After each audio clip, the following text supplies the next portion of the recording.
Your programming with live breaking news. Carolina Panthers owner David Tepper speaking with the media for the first time since firing former Panthers head coach Frank Reich. Let's go over to Bank of America Stadium and listen in. I have great respect for Frank Reich. He's a fine man. Also, Coach Tabor moved on from Josh and Deuce yesterday, who are also very good men. Tabor will be up to answer questions on them later. With that, I'll just open it for questions. If y'all hang on, I will select everybody for questions. So if you want to raise your hand, take the first question from Dave. You admitted you made some mistakes with the hiring of Matt Rule. What were the mistakes in the hiring of Frank Reich? Look, every coach that we've had here has had contributions to this organization. Frank has contributions to the organization. Matt had contributions to the organizations. And, quite frankly, if I had my druthers, I'd like to have a coach here for 20 years or 30 years, if I can do that. I'm not going to get into the individual sort of things. You guys can just speculate as to that. We just moved on yesterday, and that's that. Okay, first we'll have Joe Percy, followed by Steve Reed. Dave, you guys are 30 and 63 since you became owner. I think it's the second worst mark in the NFL, one of the worst marks in pro sports. You're about to hire your fourth head coach. Do you need to reevaluate the way you do things in terms of, A, maybe using a search firm in this hiring process, but also in how you manage day-to-day operations here? Look, things are constantly evolving. And they'll continue to evolve. And, trying to make things better is what you always try to do. Obviously, that record's not good enough. There's no hiding it. It is what it is, like everything in this sport. Everything's left on the field. Everybody knows what is every week. That record's that record. And like I said, it's not good enough. We're going to self-reflect and make it better. Dave, you fired 3 coaches during the season, since the time you took over.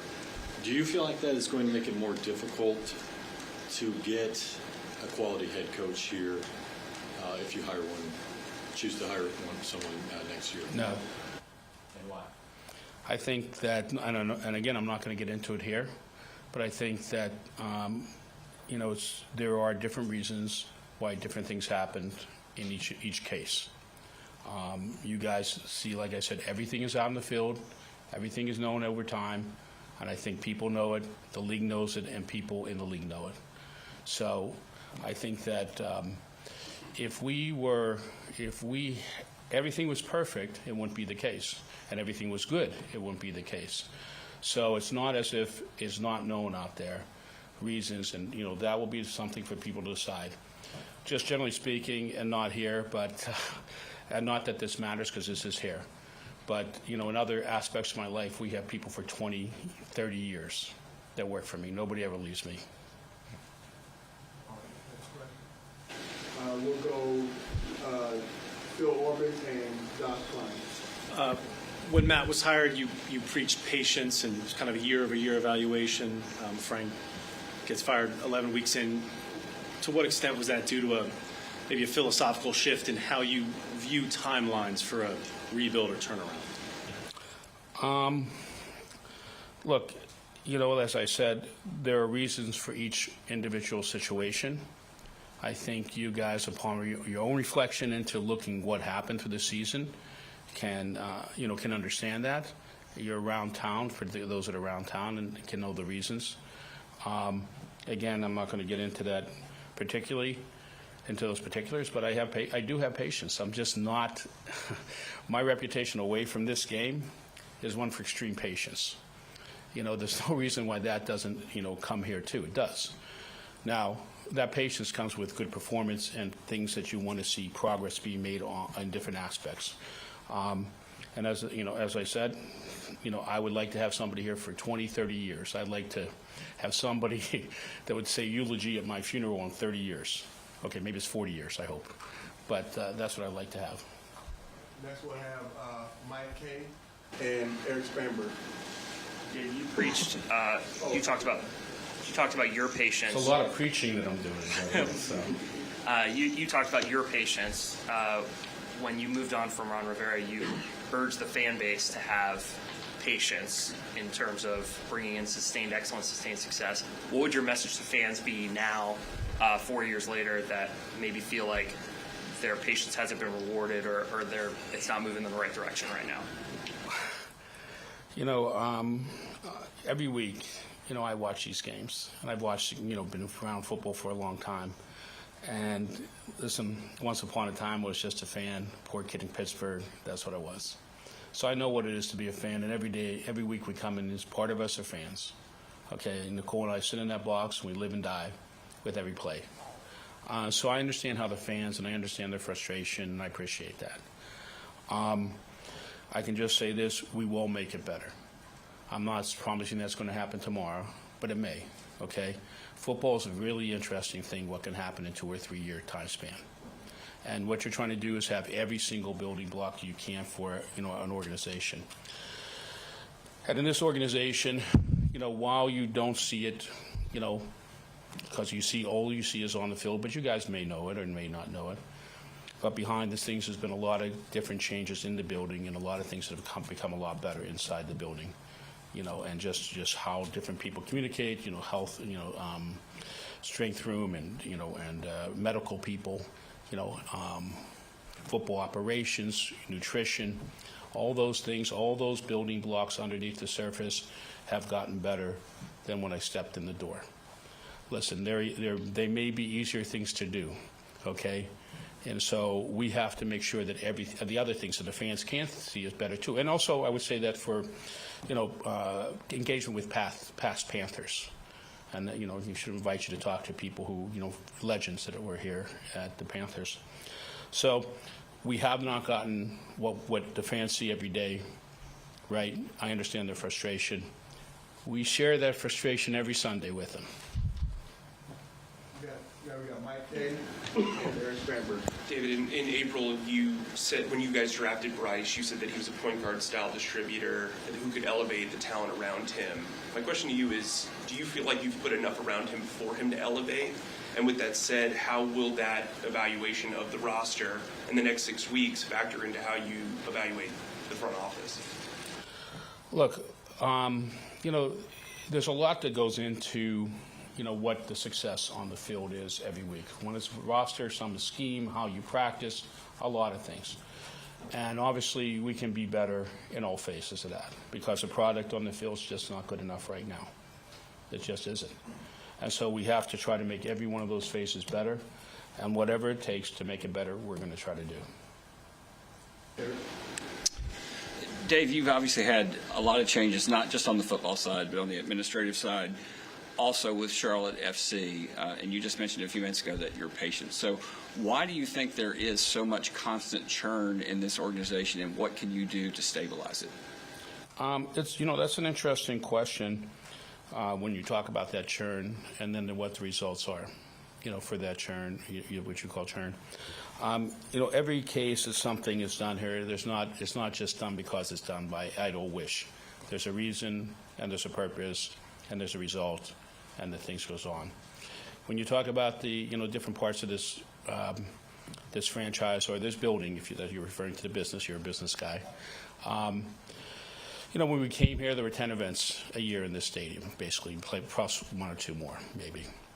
I think we did 42 events last year in this field, not counting high school football that we brought back for the first time in this stadium, and other things like that, other type charity things. So they're not even counting those sort of things, but major type events. Brought soccer to Charlotte. The stands are full. If you were at that last game with Miami, I mean, it was a joyful sort of experience when Messi came to town, and I think the fans were elated in that sort of, you know, in that point. And there have been highs, you know, and there's been highs and lows everywhere. Every game there's some highs, there's some lows. Gano's big kick. You know, when Eric Reed was here for the first game, so it's highs in footballs and other places. But when you look at, you know, since you're asking a business question, I'll answer a business question. When you look at us and how we have and how we do business. And now are we successful in pulling off all these different events we put here? Yeah, we are. And what we've done is really led to higher economic impact for Charlotte. And we look at the future for things like that as things that we might do in the future, whether they're an entertainment venue that may do 80 more sort of small concerts, 3,000 to 5,000 people, that will bring people down there. We'll bring that here. And we think we brought a lot of economic development into the town, and we have. The numbers show it. I mean, you know the numbers. So I don't think that when you look at the management team and you look at the stability of the management team now, we finally, I think we, and listen, you're always trying to make it better. But I think we have a pretty good management team on the business side right now. And we are pulling off pretty seamlessly all these events. All right, thank you very much, Dave. I appreciate it. Hey, thank you.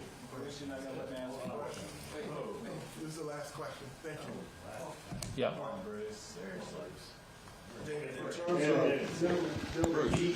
He said okay to me. All right, go ahead. Thank you. Appreciate it, Mr. Tepper. In terms of Bryce Young, I want to jump back on what Mike said earlier about Bryce. There's been a lot of reports over the last few days, in fact, that Frank wanted C.J. Stroud. You tipped the scales and said you wanted Bryce Young. Is that true? And then also seeing what C.J. Stroud is doing in Houston, did that make it the comparisons even that much greater because of what you're seeing in Houston as opposed to here? Just the way our processes go here, and I'll just answer this really plain. On all those decisions, whether it was the head coach, whether it was Bryce, I don't really vote on those decisions until the last piece. Okay, so those decisions are made by, in the case of by the football people. Now, look, everything that's right and everything that's wrong here ultimately is my fault. Okay, I have the final say. But as far as those decisions, whether it's Frank Reich or it's Bryce Young, those decisions were made, and in the case of Bryce, it was almost, I believe it was a unanimous decision on the coaches and the scouts, and very strong opinions at the time. Now, it's been reported, and we talked about it. Originally, we were going to go to the number 2 pick, and we thought we would get CJ because we thought the Texans were going to pick Bryce. And listen, we preferred Bryce. He was our number 1 pick. We had a lot of conviction. In answer to your questions, it's just not the way the process was done. The process was done the way the process was done. And again, even though if there was a process with 5 people in the room and the way the votes came in, it was Frank was the first choice, I always could veto that choice. And even if it was Bryce and the votes came in unanimously in this particular case, I could have vetoed that choice. In both cases, I supported both choices. Okay? I'm just going to say that I supported both choices. I supported the coaches. I supported the scouts, their unanimous opinion. And I supported Frank Reich. So whatever's good, bad, or indifferent is ultimately because the buck stops here, and I take full responsibility for everything. But that's the way the process runs.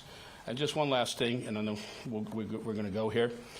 As far as Bryce Young is concerned, I cannot say this, for myself, and I think everybody in this building would share this sentiment. We are totally confident in that pick. Okay, I think the people that made that pick first, would be totally confident in that. Some of them you could ask. Okay, and I think and for me, I'm totally confident in agreeing with that pick. All right, thank you. Thank you. Dave, you made a decision on Scott Bitter.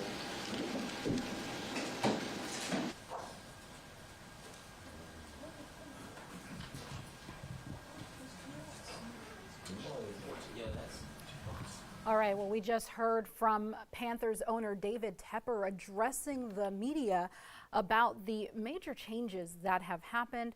We know that Frank Reich, the former now head coach, he was just let go yesterday, and so we heard a lot from Tepper. And he says Frank Reich was a good man. Things just did not work out. He has high expectations for the team. Of course, since David Tepper bought the team in 2018, their record has been 29-57. They're 1-10 on the season so far.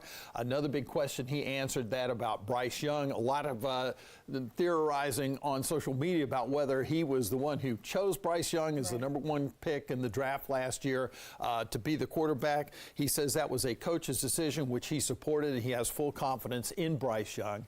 He also said he would like to hire a coach that would be there for 20, 30, 40 years, even to be there to do his eulogy at his funeral. But we're actually going to send it back now.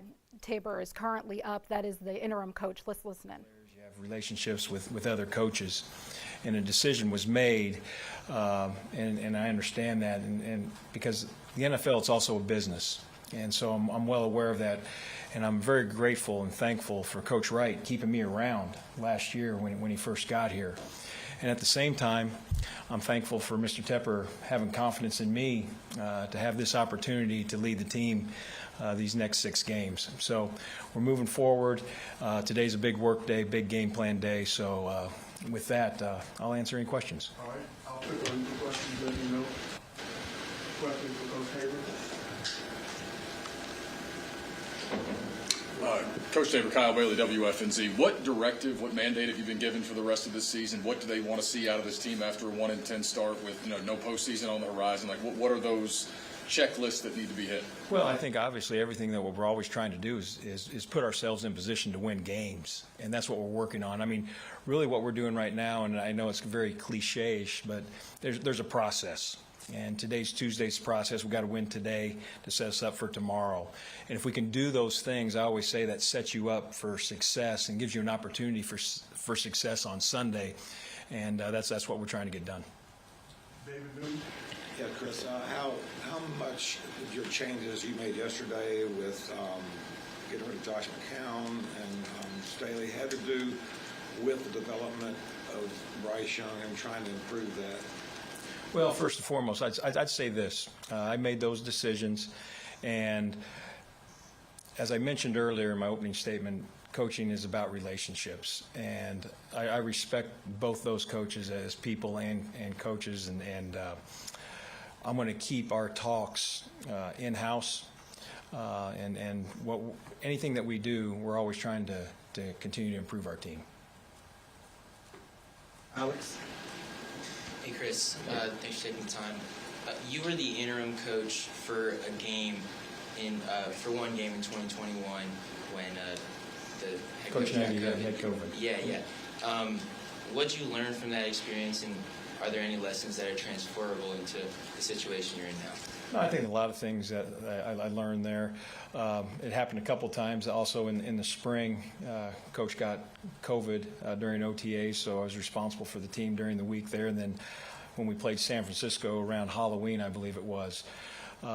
Things that you learn, I mean, I have my special teams area now, and really you just kind of expand everything. You know, I have to oversee offense and defense and game management, but those are a lot of things that I'm always doing anyway. It's just now I just have to have a little bit more of a peripheral view. Jack? Yeah, this will be the second and/or third play caller that Bryce will be having this year. Will this transition be fluid for him? I think Bryce will do great. Thomas will call the plays, and Thomas has already called the plays, so I think it's very easy. Jack? Coach, elaborate a little bit on that with Thomas Brown regaining play calling abilities with Jim Caldwell looking over. Speak a little bit to how that relationship will kind of work and how you will have conversations with him on the sideline. Well, I'm going to let him work, and my job is to help facilitate game management and work from there. But collectively, the offensive staff, they're up there right now, and their game plan, they're all working together. So it's a unified group working towards one common goal.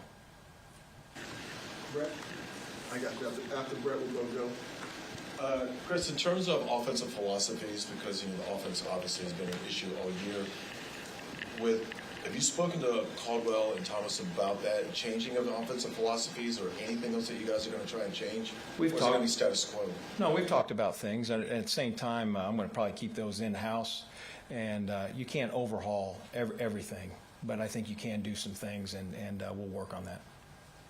Chris, two-part question. Were you given any sort of assurance, might not be the right word, but were you told you'll have an opportunity to have this gig full-time and then?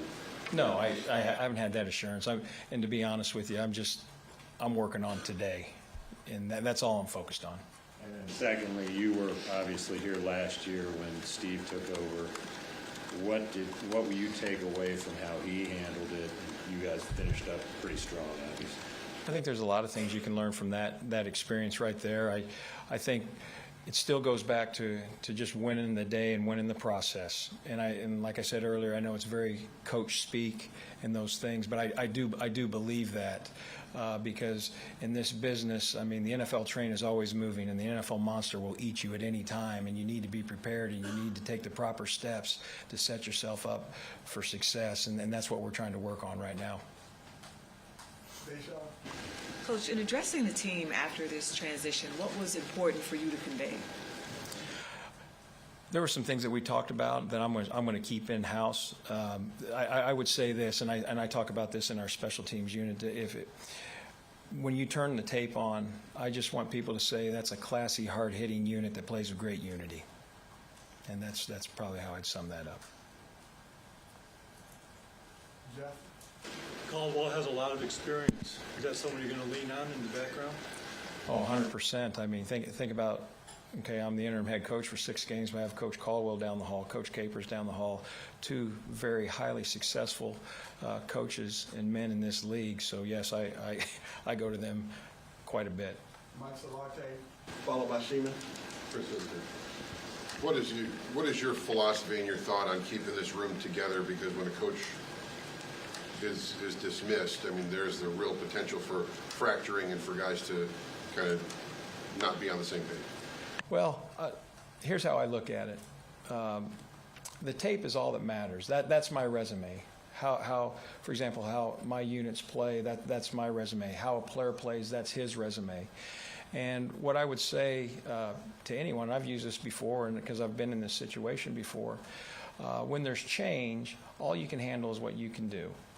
And you need to take care of your business, because when things change and people begin to review the tape, they're studying you. Do we want to keep this player? Do we want to keep this coach? So it's in your best interest to do your job at the highest level, regardless of what your record is, regardless of what the situation is. You're a professional football player, you're a professional coach. Be a pro, and that's how I look at it. We'll take 2 more. We go David, and then we'll go Joe one more time. And you have been listening to the now interim head coach of the Carolina Panthers, Chris Tabor, who was the special teams coordinator for the Panthers, talking about his philosophy a little bit and about exactly what he hopes coming up here with 6 more games left for the Panthers in the season. Yeah, we have heard a lot of questions actually about what he possibly plans to do in the near future when it comes to possibly doing this full time. But I'm going to send it over to Jorge Andres with WBTV. He is currently at the Bank of America field. Jorge, what can you tell us you took out of this? Well, Naya, John, it's very interesting to hear what owner David Tepper had to say, and as well as interim head coach Chris Tabor. I want to start with Tabor just because he wrapped up. Given his background, he's a special teams coordinator, special teams guy. I mentioned to this to Nate Wimberly yesterday when we were on talking about what was happening and this interim position that he's taking. You have to look at special teams coordinators. Who are they? What are they? They're usually game managers. If you look at some of the best special team coordinators that turned themselves into head coaches, you're talking about the Bill Belichick's of football. You're talking about the John Harbaughs in Baltimore of football. They're game managers, and that's exactly what I took away from what Chris Tabor had to say in this introductory press conference here in this interim hat that he's wearing after the firing of Frank Reich. He's a game manager. He's going to keep a lot of things in-house, is what he verbatim said when it comes to what he told told his players when it comes to this transition and when it comes to these final 6 games. He's going to let Thomas Brown handle the offense and call the plays. Jim Caldwell, a senior offensive assistant, is also going to have his hand on that. But he's going to focus on managing this team on the outside looking in, if you will. Not so much calling plays, not so much being in the nitty-gritty of things, because that's not what special teams coordinators usually do.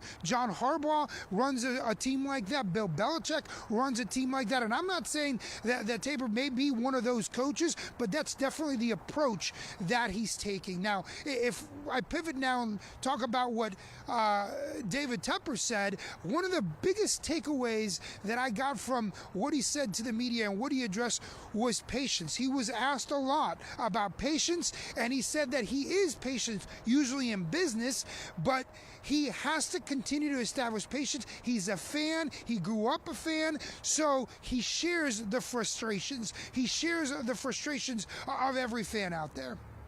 And that's exactly what he said, Jorge. He said he understands the fans' frustration. Yeah. He's as frustrated as they are, but like you said, he grew up a poor kid in Pittsburgh. He was following teams. He was a big NFL fan, so it's going to be interesting to see how he is able to turn things around here. Now, Chris Tabor, you may not be familiar with. He's been with the Panthers for 2 years now. Mm-hmm. He went into the NFL in 2008. He was with the Cleveland Browns, with the Chicago Bears. So he does not have any head coaching experience, but he has been in the NFL quite a while.